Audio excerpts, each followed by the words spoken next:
प्रिय छात्रों नमस्कार है। हम लोग प्रश्नावली 2.5 का 9वां क्वेश्चन कर रहे हैं। इसमें लिखा है सत्यापित कीजिए एक्स घन प्लस वाई घन बराबर x plus y bracket x square minus x y plus y वर्ग।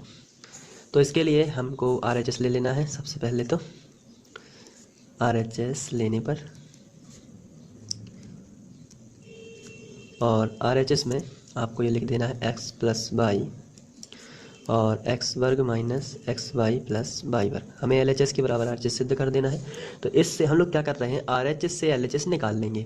तो आपको क्या कर देना है, RHS लेना है और गुणा कर देना है। और बिल्कुल आसान है, आराम से ये आ जाता है। देखिए कैसे। सबसे पहले तो x का गुणा इन तीनों में होगा, फिर y का गुणा भी इन तीनों में होगा। तो इसलिए हम x का गुणा सबसे पहले करेंगे। तो आपको पहले कोष्टक का x लिख के दूसरा कोष्टक ज्यों का त्यों लिख देना है, एक्स वर्ग minus x y plus y वर्ग। इसके बाद फिर पहले कोष्टक का y लिख के आपको फिर से एक बार यही कोष्टक लिख देना है, एक्स वर्ग minus x y plus y वर्ग। अब इसके बाद आपको गुणा कर देना है। तो x का गुणा x में करोगे तो हो जाएगा x घन, x का गुणा इसमें करोगे तो माइनस है चूँकि, और x का गुणा इसमें करोगे तो x का x वर्ग और इंटू वाई इसका इसमें हुआ है। अब इसका गुणा इसमें करना है। तो चलिए प्लस x का गुणा वाई वर्ग में कर देते हैं तो हो जाएगा x वाई वर्ग। अब आपको यहाँ देखना है y का गुणा x वर्ग में किया आपने तो आ जाएगा x वर्ग y। पहले हम x लिख देते हैं फिर y लिखेंगे, x वर्ग y। अब यहाँ प्लस का प्लस माइनस, पहले चिन्हों का गुणा, प्लस और माइनस का माइनस, धन और ऋण का ऋण। अब यहाँ देखिए x यहाँ लिखा, यहाँ y लिखा। तो सबसे पहले x लिख दीजिए और y का y में गुणा होगा तो y वर्ग आ जाएगा। इसके बाद धन और धन का धन ही आएगा, y वर्ग का y में होगा तो y घन आ जाएगा। इस तरीके से ये सॉल्व हो जाएगा। आगे बढ़ते हैं। यहाँ पे आप देखते हैं माइनस एक्स वर्ग वाई और प्लस एक्स वर्ग वाई कैंसिल हो गया, प्लस एक्स वाई वर्ग और माइनस एक्स वाई वर्ग ये भी कैंसिल हो गया। तो फिर बचा क्या, एक्स घन प्लस वाई घन। तो यही क्या था, हमारा LHS था। इस तरह सिद्ध होता है, इसलिए आप लिखोगे, इसलिए LHS बराबर RHS और सिद्ध हुआ या सत्यापित हुआ, जो भी आप लिखना चाहें वो आप लिख सकते हैं। इस तरीके से ये पहला क्वेश्चन सॉल्व हो जाता है। बढ़ते हैं अगले क्वेश्चन की ओर। अगला क्वेश्चन दिया हुआ है एक्स घन माइनस वाई घन बराबर एक्स माइनस वाई और एक्स वर्ग plus x y plus y. चलिए हम लोग इसका भी RHS ले लेते हैं। ये क्वेश्चंस बिल्कुल ही सिंपल हैं। RHS ले लेते हैं। RHS लेने पर अब इसमें जो दिया है वो लिख लेना है एक्स माइनस वाई और हमें ये सिद्ध कर देना है एक्स माइनस वाई और दूसरे ब्रैकेट में आपको लिखना है एक्स वर्ग plus x y plus x y plus y वर्ग। तो चलिए यहाँ लिख लेते हैं वाई वर्ग। अब आपको यहाँ पे इसका x का गुणा इस पूरे ब्रैकेट में करना है और माइनस वाई का गुणा भी इस पूरे ब्रैकेट में करना है। तो सबसे पहले हम x लिखेंगे, x का गुणा पूरे ब्रैकेट में करेंगे, एक्स वर्ग plus x y plus y वर्ग, इसका कर देते हैं। फिर इसके बाद माइनस वाई का गुणा भी पूरे ब्रैकेट में करना है, इसलिए माइनस वाई, इस बार माइनस वाई लिख के आप पूरा ब्रैकेट फिर से लिख दोगे, एक्स वर्ग plus x y plus y वर्ग। अब हम लोग x का गुणा x वर्ग में करेंगे तो आ जाएगा x घन, फिर x का गुणा इसमें करेंगे तो हो जाएगा x वर्ग y, x का गुणा x y में करना है तो x का x में हो जाएगा तो x वर्ग हो जाएगा इंटू y। अब यहाँ देखिए x का गुणा y वर्ग में करना है तो हो जाएगा x y वर्ग माइनस y का x वर्ग में करेंगे तो हो जाएगा y x वर्ग। अब चूंकि माइनस है तो माइनस साथ में गुणा करता जाएगा, माइनस प्लस का माइनस हो जाएगा, और y का x y में करोगे तो पहले तो x लिख देना है और y का हो जाएगा y वर्ग। इसी प्रकार माइनस प्लस का माइनस हो जाएगा, y वर्ग में हो जाएगा y घन। अब इसके बाद हम देखते हैं यहाँ से ये प्लस का और ये माइनस का कैंसिल हो जाएगा, कहाँ गया, इस तरफ। ये देखिए जो x वर्ग y लिखा है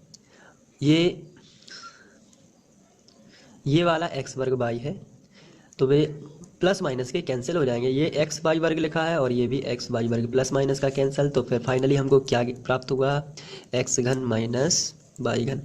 तो ये भी इस तरीके से सत्यापित हो जाता है, बहुत ही सिंपल है करना। तो चलिए बढ़ते हैं अगले क्वेश्चन की तरफ। इसके बाद 10वां क्वेश्चन दिया गया है, निम्नलिखित में से प्रत्येक के गुणनखंड कीजिए। पहला क्वेश्चन दिया है इस तरीके से 27 वाई घन प्लस 125 वाई 125 जेड घन।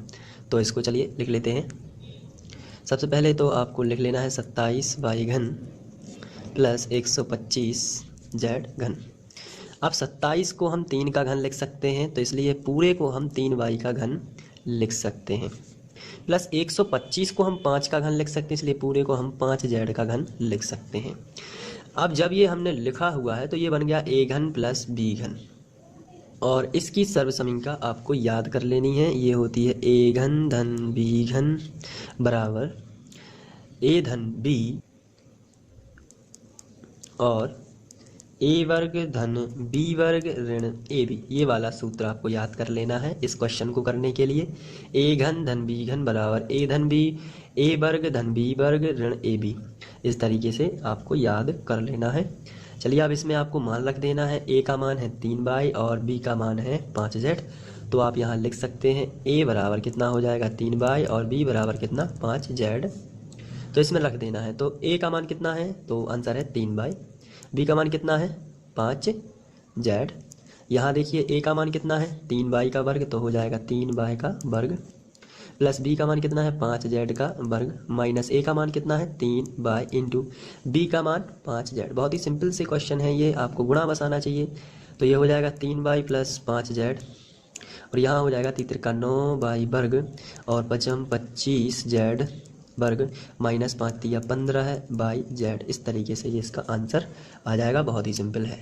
इसके बाद अगला क्वेश्चन है 64m घन माइनस 343n घन। तो इसको करने के लिए आपको सबसे पहले लिख लेना है 64m घन माइनस 343n घन। 64m घन के लिए आपको लिखना पड़ेगा 4 का घन और m का घन। तो इसको आप लिख सकते हो 4m का घन। तो 4 चौको 16 चौके 64। तो इस तरीके से आ जाएगा। और 343 को आप 7 का घन लिख सकते हो क्योंकि 7 सतैया 49 सत्ते 343 होता है। तो इसका भी घन लिख सकते हो। तो ये बन गई ए घन माइनस बी घन। तो इसकी सर्वसमीका भी आपको याद कर लेनी है ए घन माइनस बी घन। तो इसके लिए हम यहाँ से ए घन माइनस बी घन की होती है ए माइनस बी। इसमें शुरू में माइनस हो जाता है और बाकी कोष्टक पूरा प्लस में चला जाता है। ए वर्ग प्लस बी वर्ग प्लस ए बी। तो आप ये याद कर लेना है आपको। बहुत ही सरल है और आसानी से याद हो जाएगी। चलिए अब ए का मान यहाँ कितना है तो आंसर ए का मान 4m है और बी का मान कितना है आंसर है 7n है। बस आपको रख देना है। तो यहाँ हो जाएगा 4m माइनस 7n और यहाँ हो जाएगा ए वर्ग। ए का मान कितना है 4 तो 4m का वर्ग हो जाएगा और प्लस बी वर्ग। बी का मान है 7n तो 7n का वर्ग हो जाएगा प्लस ए का मान कितना है 4m और बी का मान कितना है 7n। इसके बाद इसका गुणा कर देते हैं और यही इनके गुणनखंड हो जाएंगे। तो 4m माइनस 7n यहाँ गुणा करेंगे तो 4 चौके 16m वर्ग 7 सतैया 49n स्क्वायर और यहाँ हम लोग गुणा कर देंगे तो 7 चौके 28mn। ये आपका सॉल्व हो जाएगा इस तरीके से। तो ये भी हो गया है। चलिए बढ़ते हैं अगले क्वेश्चन की ओर। है गुणनखंड कीजिए और पहला क्वेश्चन दिया गया है 27x घन प्लस y घन प्लस z घन माइनस 9xyz। तो इसको सॉल्व करते हैं। सबसे पहले तो आपको ये लिख लेना है 27x घन प्लस y घन प्लस z घन माइनस 9xyz। अब इसको हम लिख सकते हैं 3 और x 3 का घन लिख सकते हैं 27 को। तो टोटल होगा 3x का घन प्लस y घन तो y घन ही रहेगा प्लस z घन तो z घन ही रहेगा माइनस 9xyz को हम लिख सकते हैं 3 इंटू 3 तो और xyz। तो यहाँ से आप देख रहे होंगे कि यहाँ एक सर्वसमीका बन चुकी है a घन धन b घन धन c घन ऋण 3abc। तो इसकी सर्वसमीका मैं यहाँ लिख देता हूँ a घन धन b घन धन c घन ऋण 3abc। इसकी जो सर्वसमीका का आंसर होता है वो होता है a और प्लस में जाएगा b प्लस c और यहाँ जो है आपको लिखते जाना है a वर्ग प्लस b वर्ग प्लस c वर्ग minus ab minus bc minus ca। ये इतना सारा आपको याद रखना पड़ेगा। ये एक सर्वसमीका है जो कि इसमें यूज़ हो रही है तो इसका इस्तेमाल आपको करना है। तो चलिए यहाँ बताइए a का मान कितना है तो आंसर a का मान 3x है। b का मान कितना है b का मान y है और c का मान कितना है तो c का मान z है। तो इस तरीके से आप a b c के मान निकाल सकते हैं और इसमें इस वाले में रख सकते हैं क्योंकि ये इसका फॉर्म तो क्वेश्चन में ही दिया गया है ये वाला a घन b घन c घन और ये सब।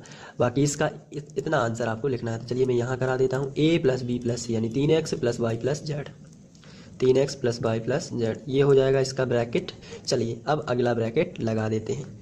a का मान बताइए कितना है a का मान है 3x तो आप यहाँ लिखोगे 3x का वर्ग प्लस b का मान बताइए कितना है b का मान है y तो आप यहाँ लिख दोगे y का वर्ग प्लस c का मान बताइए कितना है z तो आप लिख दोगे z का वर्ग माइनस ab यानी 3x इंटू y 3x से गुणित y लिख देता हूँ इसलिए लिखा है क्योंकि जो ए बी है, ए का मान 3x है और बी का मान y है। साथ में माइनस बी सी, बी का मान कितना है, तो आंसर है बी का मान y है और सी का मान z है, तो y गुणित z माइनस सी ए, सी का मान z है और ए का मान वापस से 3x हो जाएगा। इस तरीके से आपको लिख लेना है y z और z 3x। अब इसको सॉल्व कर लेना है, तो 3x plus y plus z, ये ब्रैकेट का हो जाएगा 9x वर्ग, क्योंकि तीतर का 9 हो जाएगा x वर्ग, और प्लस y वर्ग प्लस z वर्ग माइनस 3 का x में, तो 3xy हो जाएगा, माइनस yz और माइनस 3 का गुणा होगा तो 3xz। ये इनके गुणनखंड आ जाएंगे। इस तरीके से ये सॉल्व हो जाएगा।